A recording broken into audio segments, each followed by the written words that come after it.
खोला कफस तोड़ने का परवाज ही नहीं, बुलबुल तेरे नसीब को सैयाद क्या करे। पिंजरा जब खुला तो बुलबुल को उड़ना आया ही नहीं, ऐसे में भला सैयाद भी बुलबुल का मदद कैसे करे। दोस्तों नमस्कार, मैं डीके पटेल आप लोगों के समक्ष आज क्लोज टेस्ट लेकर आया हूं। आइए देखिए कितने सुगम, सरल और आराम तरीके से उसका हम सोल्यूशन करते हैं। आइए क्लोज टेस्ट नंबर 1 की हम बात करते हैं।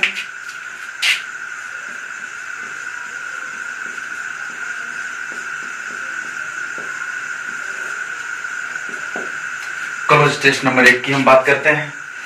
ये हमारे पास ऐसा क्लोज टेस्ट है जिसे हमें पढ़ने की कोई जरूरत नहीं पड़ेगी, केवल इसे हम अपने ग्रामर के रूल के अनुसार इसे हम सॉल्व कर लेंगे। तो देखिए नंबर 1 में कौन सा जादू होने वाला है। 1 नंबर में आप फिलर को देख लें, जहां जगह खाली है वहां देख लें।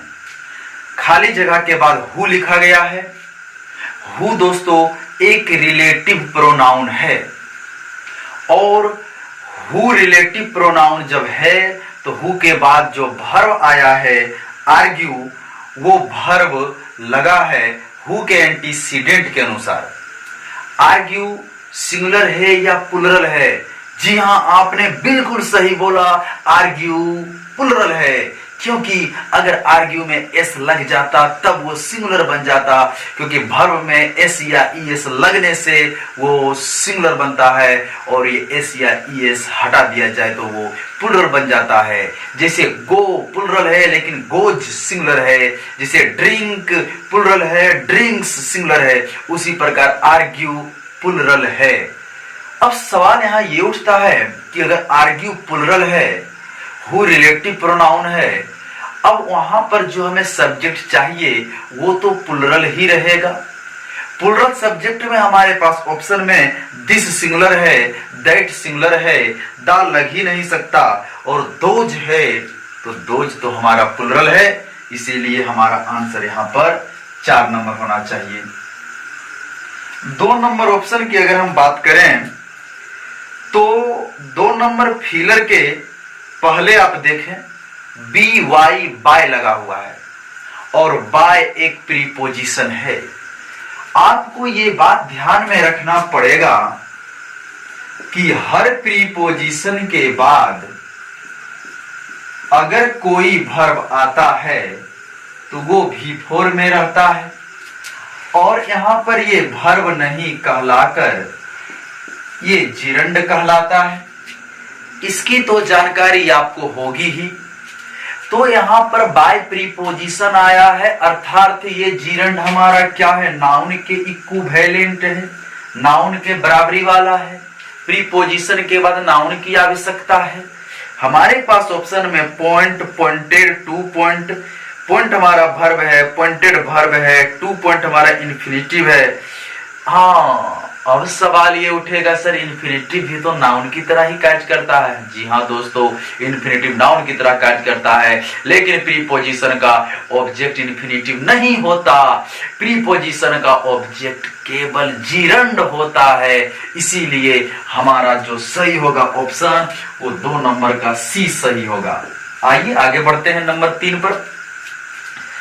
3 नंबर वाला या तो बहुत भारी है या तो बहुत इजी है, क्योंकि 3 नंबर हमारा एक फ्रेज है, और हमारा जो फ्रेज होता है वो होता है on the part of. On the part of बोलिए या फिर ऑन बिहाफ ऑफ बोलिए। ऑन द पार्ट ऑफ बोलिए या ऑन द बिहाफ ऑफ बोलिए, ये हमारा फ्रेज है। और इसका मतलब जो होता है वो होता है किसी के पक्ष में, किसी के पक्ष में। आइए देखिए मीनिंग क्या कह रहा है। यहां हमारा लिख रहा है 3 नंबर के पहले से थोड़ा सा स्टार्ट कर रहे हैं। There is a growing tendency. Growing verb नहीं, ग्रोइंग यहां पर एडजेक्ट आर्टिकल के बाद आ रहा है। टेंडेंसी नाउन है, नाउन टेंडेंसी का आर्टिकल ए है और ग्रोइंग तो एडजेक्टिव है। तो कह रहा है there is a growing tendency, और यहां हो जाएगा हमारा on the part of certain sciences to separate themselves from philosophy and dash. 4 number भरना है एंड के बाद। दोस्तों 4 नंबर फिलर को भरने में आपका दिमाग ये कार्य कर रहा होगा कि फिलोसफी अगर नाउन है तो एंड के बाद फिर नाउन चाहिए, और आप बिकमिंग भर रहे होंगे। आपकी सोच बिल्कुल गलत दिशा में जा रहा है। आपको सही दिशा में लाने के लिए हम आपको थोड़ा सा हिंट दे रहे हैं। आप यहां पर देखें, there is a growing tendency और on the part of certain sciences to separate themselves from philosophy. दोस्तों यहां बोला जा रहा है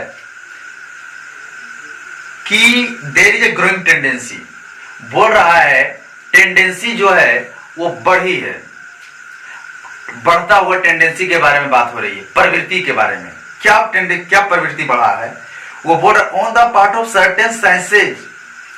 साइंस के क्षेत्र में लोगों की टेंडेंसी बढ़ी है, और बोल रहा है टू सेपरेट, सेपरेट में अलग, इन्फिनेटिव आया है, और बोल रहा है साइंस में टेंडेंसी बढ़ी है और अलग हो गया है, खुद को अलग कर लिया है। किससे? From philosophy.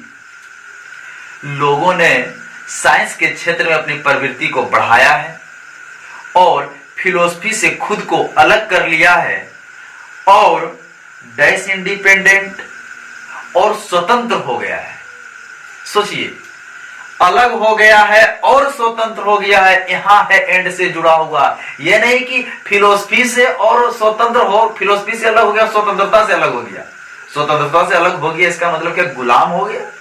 नहीं, खुद को सेपरेट कर लिया है, और हमारा यहां पर जो फिलर है बिकम इंडिपेंडेंट, और स्वतंत्र कर लिया है। किससे? फिलोसफी से। फिलोसफी से खुद को अलग कर लिया है, फिलोसफी से स्वतंत्र हो गया है, और किसके पक्ष में चला गया है? साइंस के क्षेत्र में चला गया है। लोग सोचिए, यहां पर टू सेपरेट एंड बिकम है। टू सेपरेट एंड बिकम, दो इन्फिनेटिव को जब जोड़ना हो तो केवल प्रथम वाला में टू लगता है, 2 + V1 एंड V1 बस। जैसे अगर हम बोले I requested my friend to come and shopping with me, नहीं, to come and shop with me होगा। To come and shop, shopping नहीं, शॉप, V1, क्योंकि 2 + V1 एंड V1, दो इन्फिनेटिव को जोड़ना हो तो एंड के बाद बेयर इन्फिनेटिव आएगा, वही यहां पर है। तो सही होना चाहिए V1, क्योंकि 2 सेपरेट है, एंड है, फिर V1 होना चाहिए। तो 3 नंबर का जो आंसर होगा वो 1 नंबर होगा। 3 नंबर का आंसर 1 नंबर। चलिए 4 नंबर की बात करते हैं। अच्छा चलो, 3 नंबर का तो हम बना दिए हैं, 2 नंबर है आंसर, और 4 नंबर का हमारा 1 नंबर हो गया। अब 5 नंबर करना है। 5 नंबर वाला में आप थोड़ा सा देखें, फीलर के बगल में एमंग लिखा है, एमंग, और एमंग एक प्रीपोजिशन है, और इस प्रीपोजिशन को क्वालिफाई करने के लिए एक एडवर्ब चाहिए। दोस्तों याद रहे, एडवर्ब को क्वालिफाई करता है, एडवर्ब एडजेक्टिव को क्वालिफाई करता है, एडवर्ब वर्ब को क्वालिफाई करता है, एडवर्ब पूरे सेंटेंस को क्वालिफाई करता है, और एडवर्ब प्रीपोजिशन को भी क्वालिफाई करता है। इसीलिए एमंग प्रीपोजिशन को क्वालिफाई करने के लिए एक एडवर्ब आएगा। ऑप्शन की अगर हम बात करें तो नो हमारा एडजेक्टिव है, जी हाँ, एन और नो हमारा एडजेक्टिव है। नथिंग हमारा प्रोनाउन है, नन हमारा प्रोनाउन है, और नोट हमारा एडवर्ब है। तो सही होगा बी, क्योंकि दोस्तों अगर हमें बोलना पड़े I do not walk, I do not walk, हमने यहां नोट लिखा, नो नहीं लिखा। कभी भी आज तक टाइम एंड टेंस में आप नो नहीं लगाए होंगे, क्योंकि ये वर्ब है, वर्ब को क्वालिफाई करने के लिए एडवर्ब आता है।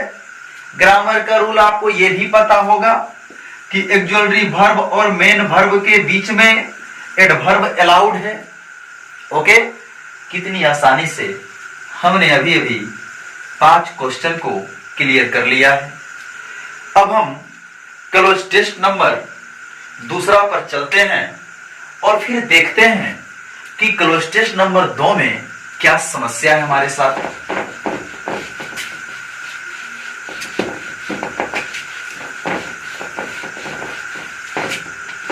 आइए क्लोज टेस्ट नंबर 2 की बात हम करते हैं।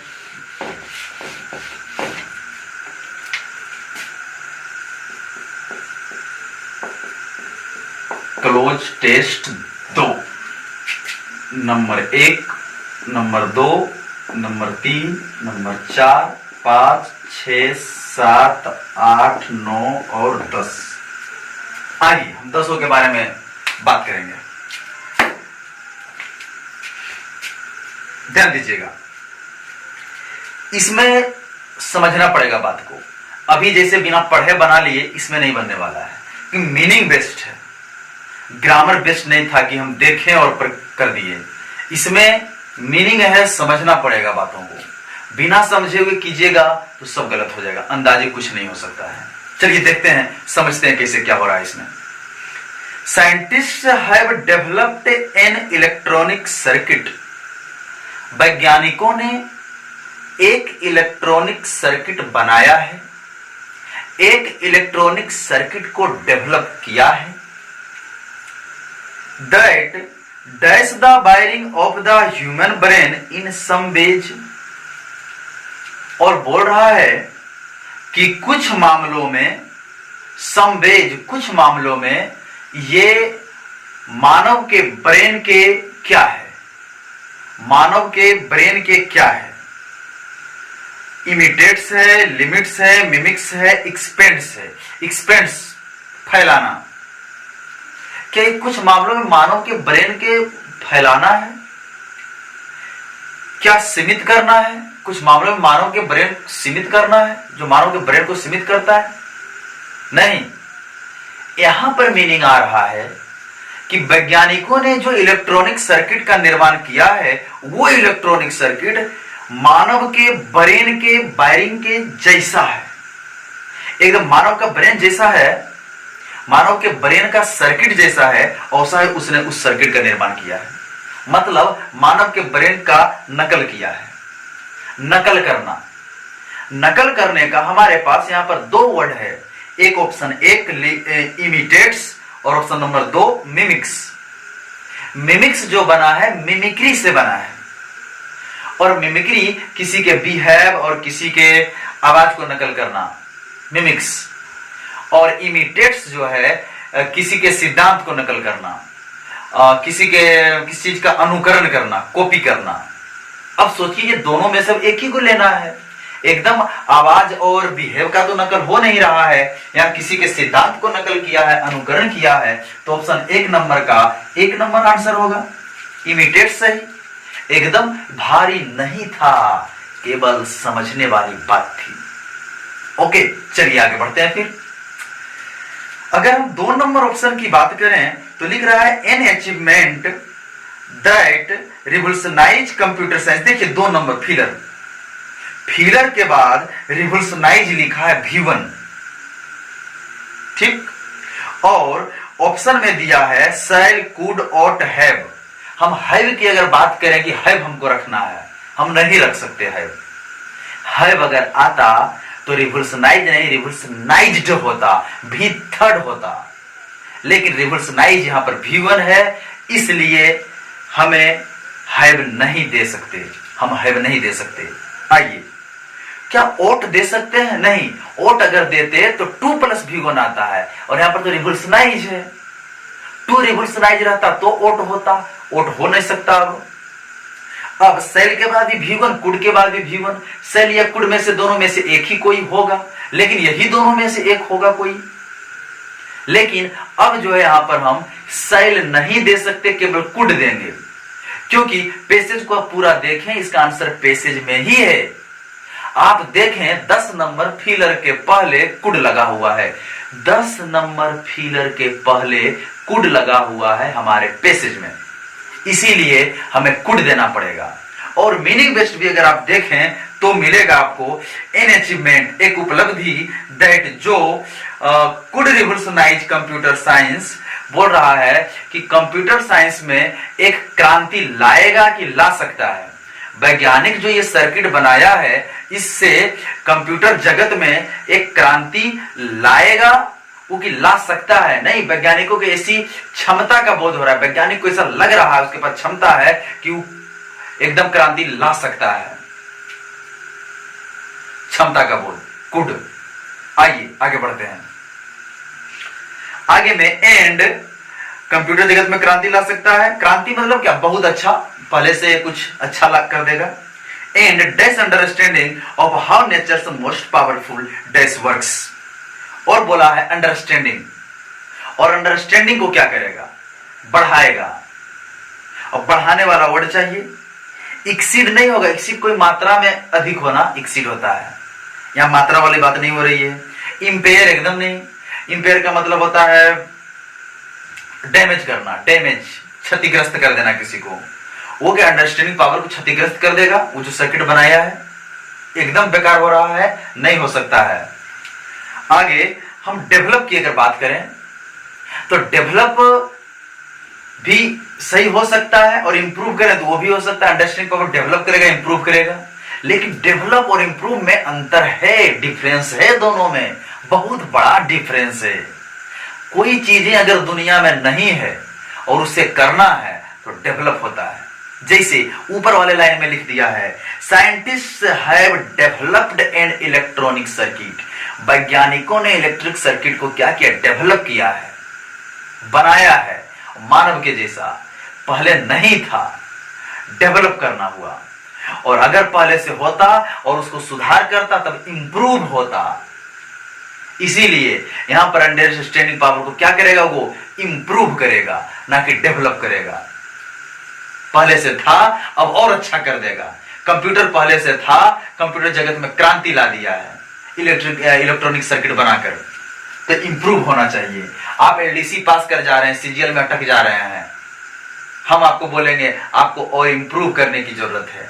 आपके पास डेवलप है, डेवलप आप हैं, अब इंप्रूव कीजिए, आगे बढ़िए। और अगर आप जीरो पर हैं, कुछ नहीं है, जीरो से पढ़ना है, तब आपको डेवलप होना पड़ेगा। तब इंप्रूव क्या? इंप्रूव क्या करेंगे? कुछ है ही नहीं तो इंप्रूव कहां? वो डेवलप होता है। चलिए, हमारा आंसर यहां पर क्या हुआ? इंप्रूव हुआ। और 2 नंबर का आंसर हुआ था सी, और 3 नंबर का आंसर हमारा हुआ 2। ओके, चलिए 4 नंबर की बात करें अब हम।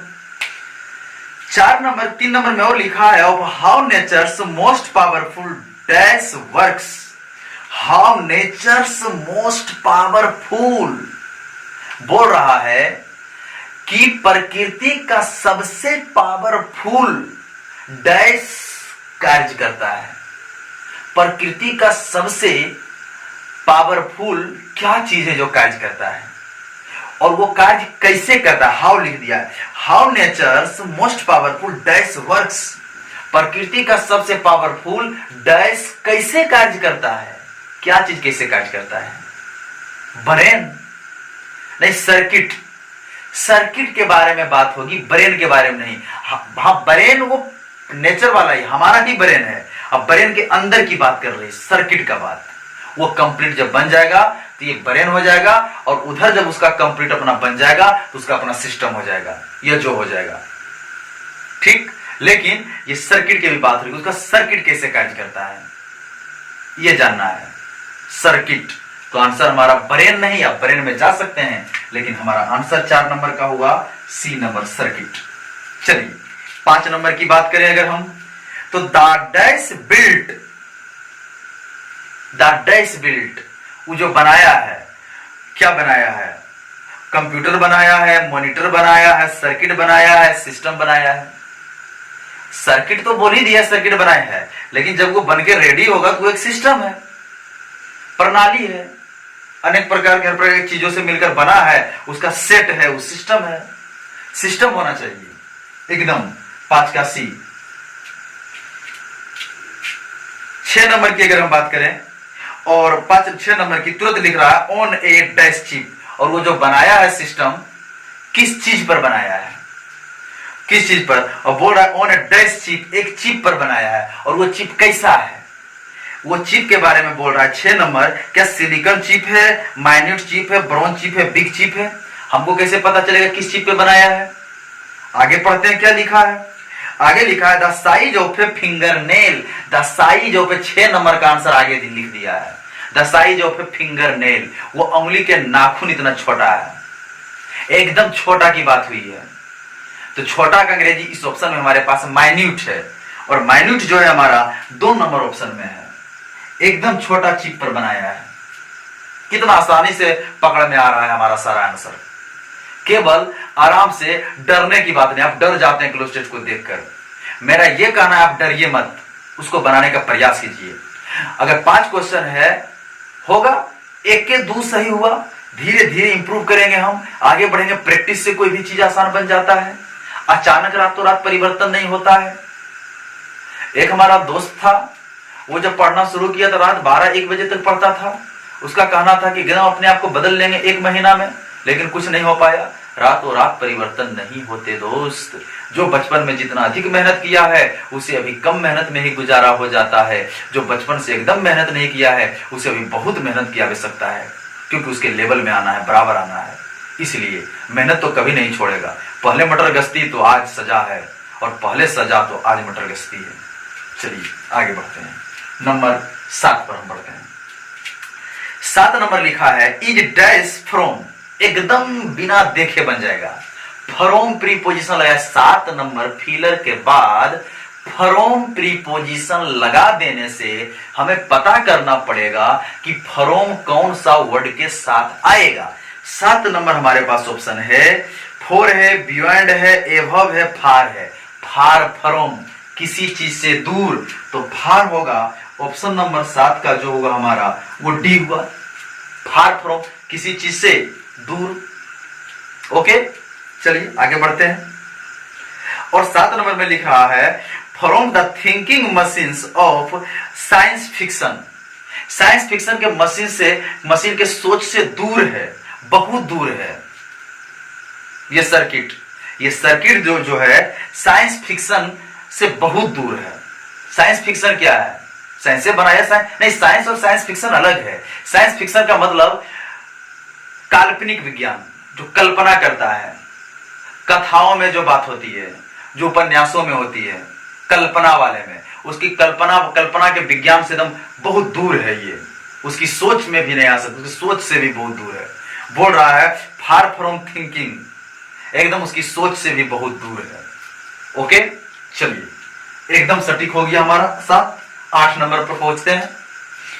8 नंबर में हमारा कह रहा है फॉर वन थिंग, लेकिन एक चीज में इट, इट एक प्रोनाउन है। ये प्रोनाउन किसी नाउन के बदले में ही आते हैं। क्या आपको पता है ये इट प्रोनाउन किस नाउन के बदले में आया है? क्या इट ब्रेन के लिए या सर्किट के लिए आया है? नहीं, सर्किट के लिए आया है। इट मतलब सर्किट, हम सर्किट ही पढ़ते हैं। Circuit can not dash the way, circuit can not dash the way the dash can. कहता है सर्किट नहीं कर सकता डैश कैन, जो वो कर सकता है। तुलना किस में हो रहा था? ब्रेन और सर्किट की बात हो रही थी।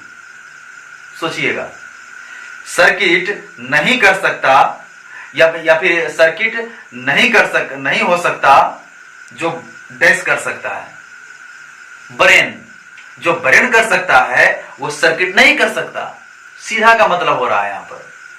तो बोल रहा है यहां पर one thing it can not dash the way, can not filler में चाहिए, टीच तो एकदम नहीं, रिकॉग्नाइज एकदम नहीं, लर्न एकदम नहीं, इक्वेट बराबर इक्वल बराबर इक्वल उसके जैसा। तो बोल रहा है circuit can not equal, circuit जो है ब्रेन के जैसा नहीं हो सकता। और बोल रहा है the way the dash can, brain can, जो ब्रेन कर सकता है वो सर्किट नहीं कर सकता। मतलब सर्किट ब्रेन के एकदम हूबहू नहीं हो सकता, उसके बराबरी वाला नहीं हो सकता है। नकल किया है, कुछ तो अंतर रहेगा, नहीं तो फिर गड़बड़ हो जाएगा। चलिए, तो हमारा जो है 8 नंबर का आंसर 1 नंबर वाला सही हुआ ऑप्शन। Okay, no problem. चलिए नंबर 9 पर पहुंचते हैं।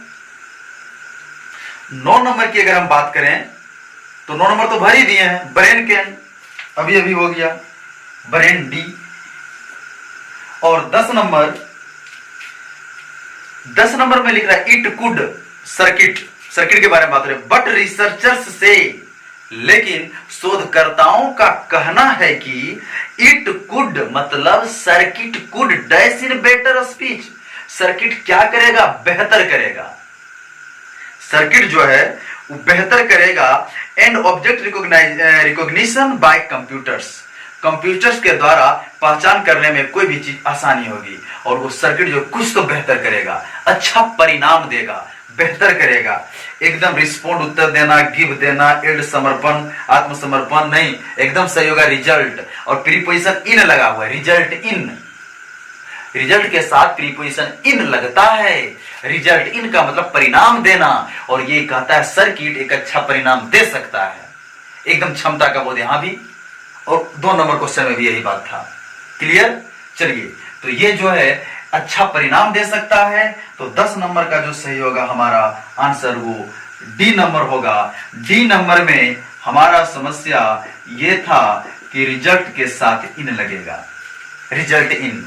और एक हमारा क्वेश्चन आपके पास था नंबर डी, 7 नंबर वाला। 7 नंबर वाला में आपको पता होना चाहिए फार के साथ फ्रॉम का प्रयोग वाला। ये सब ग्रामर का रूल थोड़ा थोड़ा तो आना चाहिए, और बाकी अंडरस्टैंडिंग वाला चीज था। ओके, चलिए नमस्कार, फिर हम अगले क्लास में जल्द मुलाकात करते हैं आप लोगों से। धन्यवाद, आज यहीं पे।